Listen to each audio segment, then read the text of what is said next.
पाकिस्तान तहरीक-ए-इंसाफ ने हुकूमत की जानिब से इंसानी हुकूक की संगीन खिलाफ वर्जियों पर डोजियर जारी कर दिया, जिसमें यह बताया गया है कि बोल न्यूज़ के senior anchor person Imran Riaz Khan को बार बार गिरफ्तार किया गया। बोल न्यूज़ के प्रेसिडेंट समी इब्राहिम पर मुख्तलिफ FIRs काटी गई।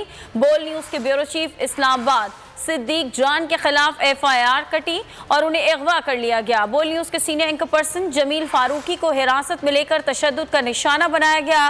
वाहिद न्यूज़ चैनल मालिक शुएब शेख को भी गिरफ्तार किया गया। तो नजर आ रहा है सामने लिखा हुआ है जुल्म मिटने के लिए दो चीजों से मिटेगा भाई।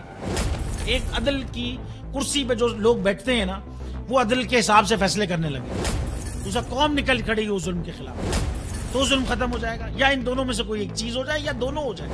अगर 420 का मुकदमा था, उस वक्त अदलिया में जो लोग बैठे हुए केस देख रहे थे, वो पूछते ना यार चीट हुआ कौन है। जब उनको दिखता कोई चीट नहीं हुआ, केस खत्म कर देते। तो जालिम जुल्म कर ही नहीं पाता। 9 जजेस ने नोट बिफोर किया मेरे केस को यार, 1.5 साल चला। शख्सी जमानत का केस, सेम केस इस्लामाबाद में कर दिया। एक ही इल्जाम पे 2 केस हो नहीं सकते भाई। मतलब 60 दिन का वक्त होता है। 102 दिन के बाद मैं जीत गया, केस बरी हो गया। 102 दिन के बाद अपील फाइल की, एक्सेप्ट कर ली। नहीं करते ना एक्सेप्ट, खत्म हो जाता ना जुल्म यार। भरी अदालत में मुझे बरी कर दिया, फिर पता नहीं क्या हुआ 2.5 घंटे बाद का नोट बिफोर।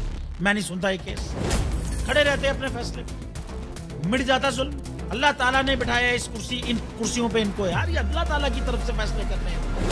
तो या तो ये फैसले आएंगे, जुल्म मिट जाएगा, या कौम खड़ी हो जाएगी जुल्म के खिलाफ।